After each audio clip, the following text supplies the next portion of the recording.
জোনা ছিলেন ইসরায়েলের একজন ভাববাদী, যার কাহিনীটি পুরাতন নিয়মের জোনা বইতে বর্ণিত হয়েছে। জোনার কাহিনীটি শিক্ষা ও পরামর্শে পূর্ণ এবং এটি ঈশ্বরের করুণা, ক্ষমা ও বিচার সম্পর্কে গভীর তাৎপর্য বহন করে। জোনার জীবন ও কাজ সম্পর্কে বিস্তারিতভাবে আজ আমরা দেখব। জোনা অমিত্তয়ের পুত্র, ইসরায়েলের একজন ভাববাদী ছিলেন। জোনার প্রধান দায়িত্ব ছিল ঈশ্বরের বাণী প্রচার করা এবং মানুষের মধ্যে সতর্কবাণী পৌঁছানো। একদিন ঈশ্বর জোনাকে একটি বিশেষ দায়িত্ব দিয়েছিলেন। তাকে বলা হয়েছিল নিনবী শহরে যেতে এবং সেখানে বাস করা মানুষদের জন্য ঈশ্বরের বিচার ও সতর্কবাণী প্রচার করতে। নিনবীর বাসিন্দারা তাদের পাপ ও দুর্নীতির জন্য কুখ্যাত ছিল এবং তাদের জীবনের পাপের জন্য ঈশ্বর ক্রুদ্ধ ছিলেন। তাই ঈশ্বর জোনাকে তাদের কাছে পাঠিয়েছিলেন যেন তারা তাদের পাপময় জীবন থেকে ফিরে আসে এবং ঈশ্বরের প্রতি অনুগত হয়। কিন্তু জোনা নিনবীতে যেতে চায়নি। সে ঈশ্বরের নির্দেশ মানতে অস্বীকার করেছিল এবং নিনবীর পরিবর্তে অন্যদিকে যাত্রা শুরু করেছিল। জোনা জাফো নামক একটি শহরে গিয়ে একটি জাহাজে উঠেছিল যা তাকে তর্সিসে নিয়ে যাবে।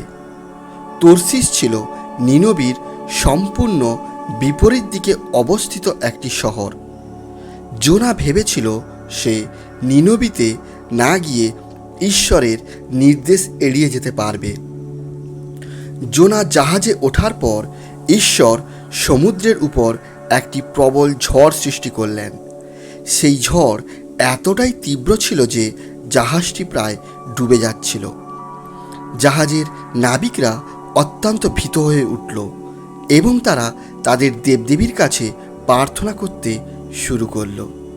তারা জাহাজের সমস্ত মালপত্র সমুদ্রে ফেলে দিল যাতে জাহাজ হালকা হয় এবং ডুবে না যায়।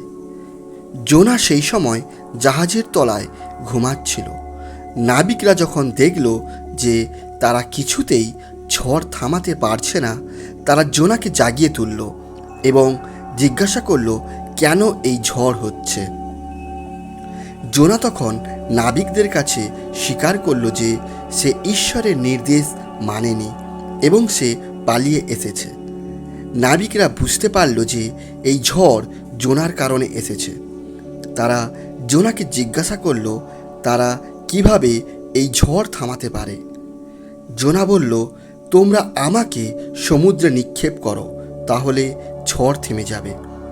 প্রথমে নাবিকরা তাকে সমুদ্রে নিক্ষেপ করতে অস্বীকার করেছিল, কিন্তু ঝড় আরও তীব্র হওয়ার কারণে তারা অবশেষে জোনাকে সমুদ্রে নিক্ষেপ করল। জোনা সমুদ্রে পড়ার সাথে সাথে ঝড় থেমে গেল এবং সমুদ্র শান্ত হয়ে গেল। নাবিকরা এই অলৌকিক ঘটনায় ঈশ্বরের মহিমা বুঝতে পেরে ঈশ্বরের কাছে প্রার্থনা ও কৃতজ্ঞতা প্রকাশ করল। এদিকে ঈশ্বর একটি বিশাল মাছ পাঠিয়েছিলেন জোনাকে গ্রাস করার জন্য। জোনা 3 দিন ও 3 রাত সেই মাছের পেটে কাটালো। মাছের পেটে থাকার সময় জোনা ঈশ্বরের কাছে প্রার্থনা ও অনুতাপ প্রকাশ করল। সে ঈশ্বরের মহিমা ও করুণার প্রশংসা করল এবং তার পাপের জন্য ক্ষমা প্রার্থনা করল। 3 দিনের পর ঈশ্বর মাছকে নির্দেশ দিল জোনাকে স্থলে মুক্ত করতে।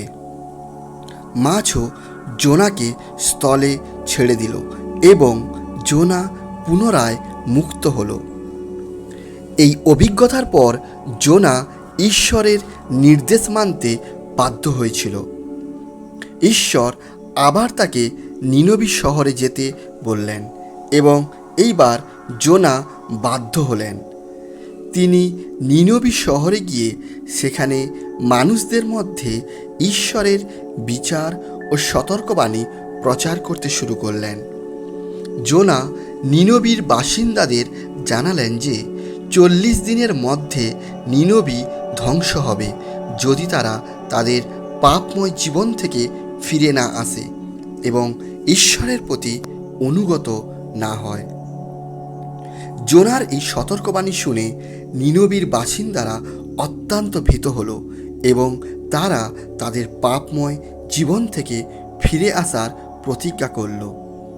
নিনবীর রাজা থেকে শুরু করে সাধারণ মানুষ পর্যন্ত সবাই উপবাস পালন করল, ছাই মাখল এবং ঈশ্বরের কাছে তাদের পাপের জন্য ক্ষমা প্রার্থনা করল।